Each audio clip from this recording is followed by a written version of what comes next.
The patience of the British people has finally snapped. What began as a quiet frustration has now turned into national outrage after an incident that most consider not just offensive, but deeply symbolic. Nigel Farage, never one to back down from a fight, has delivered a final, uncompromising warning to France. And this time, the world is watching. Here's what happened. A modest, family-owned British fishing boat, the Lady T, named in honor of Margaret Thatcher, was seized by French authorities. That's right. A small vessel from Eastbourne, East Sussex, was intercepted and held at a French port. No warning, no proper justification, just a clear message. We can do this, and we will. And while this tiny red boat sat detained, countless migrant dinghies were setting off from French shores completely unchecked. No interference, no concern, no enforcement of law. That's not just hypocrisy, that's a slap in the face. It sends a clear message. France refuses to stop the surge of illegal boats crossing the channel every day, but they will go out of their way to punish a British fishing crew over a technicality. Why? Because a French vessel was recently fined in UK waters. And now, it seems,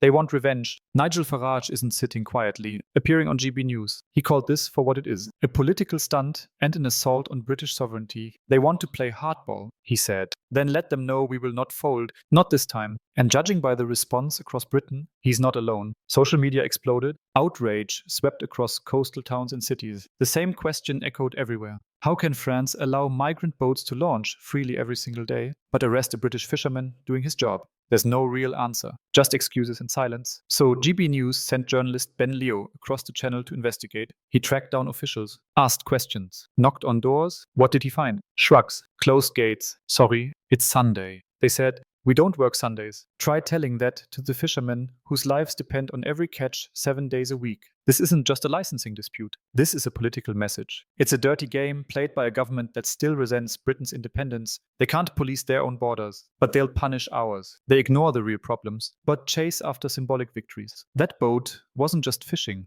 It was representing a country that dared to walk away from Brussels. And while we're at it, what about the massive French vessels still operating in British water? Industrial-sized trawlers that strip our seas and head home untouched. No fees, no stops, no outcry. But the Lady T, a symbol of British pride, gets hauled into port like a criminal. It's outrageous. And it gets worse. British boats are fined 17,000 for minor infractions. While the French seem to do as they please, the government promised us, post-Brexit, that things would change, that we would take back control, that British waters would be British again. Instead, what we've got is betrayal. The fishing communities were promised support. Instead, they've been ignored. They were promised protection. Instead, they're facing punishment. And now, they're angry. They should be. This isn't about nationalism. This is about fairness. This is about dignity. And this is about leadership.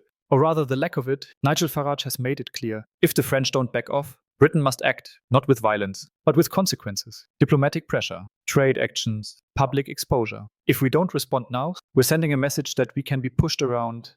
And that message must not stand. Let's be honest, this was never just about one boat. This is about a build-up of broken promises, weak deals, and governments too eager to appease Brussels while their own people suffer. And now, the cost is being paid by the very communities that were meant to benefit most from Brexit. France is picking this fight over a boat, over a principle, over pride. But the British people won't be intimidated, and they certainly won't forget. So what happens next? That depends on what our leaders are willing to do. Will they continue to tiptoe around the French government? Or will they finally stand up and say enough? Will they let this act of bullying go unanswered? Or will they show the world that Britain still knows how to defend its own? One thing is certain, the public is watching, and they are done with empty words. They want results, action, accountability. This moment matters, not just for fishermen, not just for Eastbourne, but for every British citizen who believes in fairness, sovereignty, and pride. And let's be clear, this channel exists for exactly these reasons. At Britain Info, we don't chase headlines, we chase truth. We expose the double standards. We hold people to account. So if you believe this issue deserves attention like this video, share it, leave a comment.